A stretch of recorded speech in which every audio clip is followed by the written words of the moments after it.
on our Hui political panel last week, there was a warning that coalition government measures like ACT Party's Treaty Principles Bill will, quote, cause hikois from hell, end quote, across Aotearoa. But why?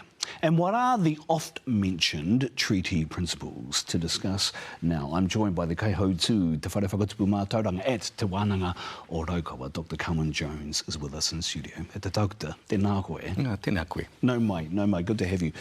We just saw a story on the fast-track bill which removes treaty principles. Why is it important that pieces of proposed legislation, like the fast-track bill, have treaty principles included?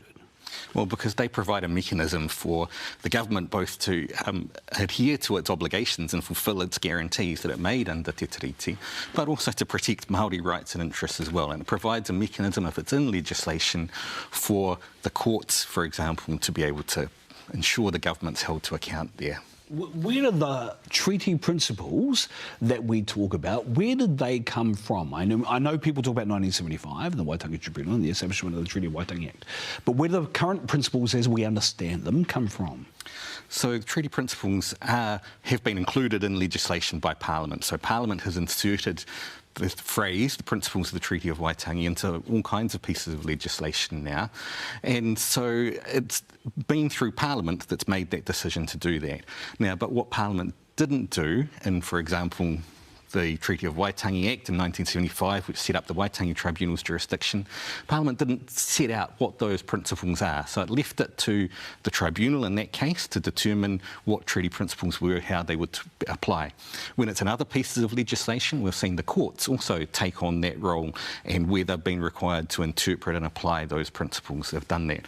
And we've got now quite a substantial body of law around what treaty principles are. So there's quite a lot of certainty about that. And so we have some key ideas, really, things like partnership, you know, the idea that the three Ps that people used to talk about. Yeah. But also ideas around mutual benefit, ideas around equity is one that the tribunal has talked about and used, particularly in the Hauora inquiry as well. So there's not a single definitive list, but we've got a pretty clear idea around how those principles operate, what the kind of key ideas that underpin Te Tiriti are. OK.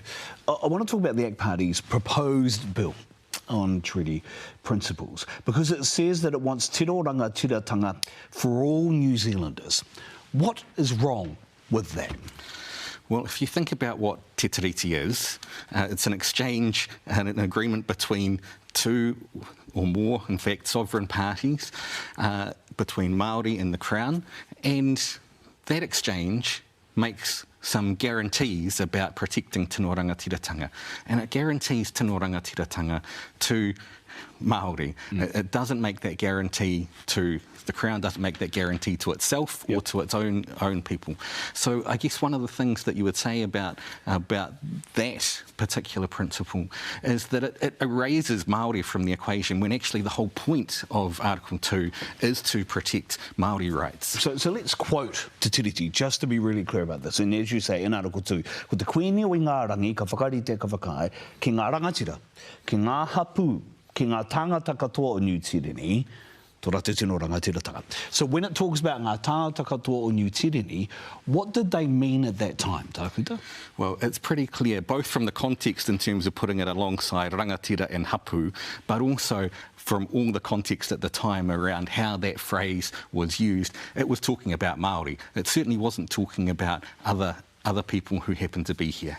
So when you hear the ACT Party say things like, what we're proposing is what the treaty says in the three articles, how do you react and respond? Well, they bear no connection to the text of Te Tiriti at all, really. And even the Ministry of Justice, the officials there, have provided that advice to them. They don't provide... I would say they're kind of detached from reality in that sense.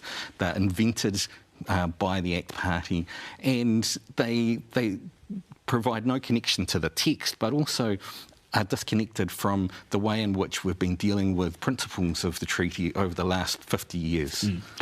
If new legislation removes the treaty principles, does that remove the obligations of the Crown under Te Tiriti? Well, it doesn't remove the obligations in the sense that Te Tiriti is an agreement between Māori and the Crown, and those obligations should be given effect no matter what is in legislation. But what it does do is it makes it more difficult. It removes a kind of leverage that you would have to provide accountability through the courts, to have an independent body, the courts, hold the Crown to account to enforce those obligations. I want to read a quote, and I think it's a good one. It said that that the coalition government is doing is shutting the stable door after the horse is bolted. Actually, I think it's your quote.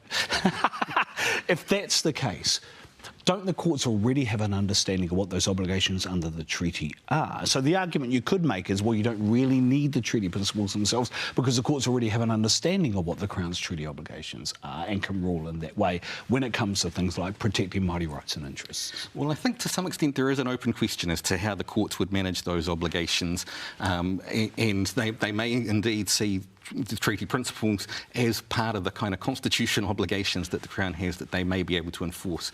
But what it does do by removing those principles is it removes a kind of explicit statement around the ability for the courts to enforce that. And we've seen actually that, you know, we talk about the Lands case from 1987, and the reason why that case is so important was because this was the first case really where the Court of Appeal was dealing with a piece of legislation that had the principles of the treaty in it. So it meant that it was clear that those were enforceable rights and obligations. You mentioned the tribunal earlier. The tribunal has heard urgent hearings on a number of issues now. Māori Health Authority, Te Aka Whaiora, last week, and we're about to talk about this after the break, Te Reo Māori in the public sector.